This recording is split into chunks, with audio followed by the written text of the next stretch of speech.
আসসালামু আলাইকুম বন্ধুরা, গতকাল কিন্তু গিয়েছিলাম লা মেরিডিয়ানে ইয়ামাহার গ্র্যান্ড ইফতার মিটে। তো ধন্যবাদ জানাই ইয়ামাহাকে, ধন্যবাদ জানাই ওয়াইআরসি পল্টন ক্রিসেন এন্টারপ্রাইজকে। দেখছো তোমার মতো স্লিম বেগুনিটা, দেখছো ডায়েট করে বেগুনি। হচ্ছে দুবাই শেখ আর ভাই হচ্ছে জুয়েল শেখ।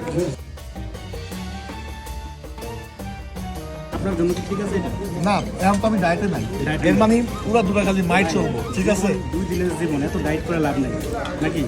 দুই দিনের জীবন কবে পোস্ট করে যাবো ময়রা, ডায়েট করে লাভ আছে? খাও, মানে খানামি না, খায় না মরে যাও।